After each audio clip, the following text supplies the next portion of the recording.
What if paying off debt didn't mean giving up your lifestyle, just tweaking it? Now, if you've been avoiding your finances because it feels too painful or too restrictive, this video will change how you think about getting ahead fast. Because the truth is, there are strategies for paying down debt that actually work without requiring you to live off crackers and cancel everything fun.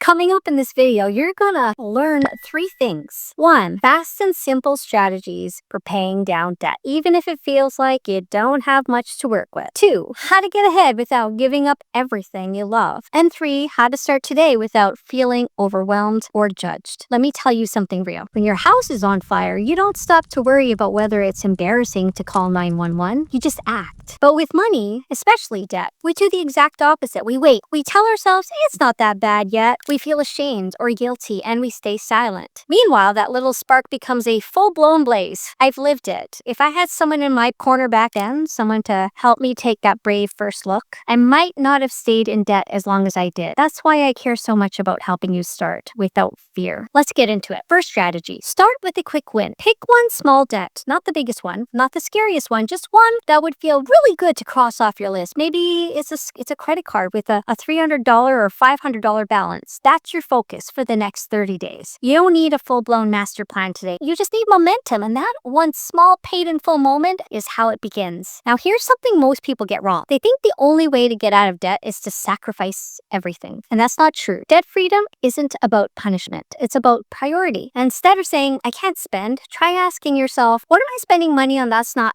actually giving me anything back? For example, you don't need to give up your daily coffee forever, but maybe you keep your weekend coffee runs and then brew during the rest of the week. Small swaps that still feel good. You're not canceling joy, you're basically canceling autopilot. Next, we need to reclaim your runaway dollars. This is where most people start to see real traction because it's not about earning more money, it's about keeping more of what you already have. I've done this myself. I treat investing like a monthly bill now, just like rent or utilities. But I only got there by reviewing where my money was going first. And let me tell you, it wasn't rent or groceries that were slowing me down. It was things like takeout, entertainment, subscription boxes, and those sneaky Amazon buys that somehow just show up at your door. So here's what I recommend. Go back through the last 2 to 3 months of your spending and look at the variable bills. Eating out, random purchases, the I won't die without it stuff. That's where the real opportunity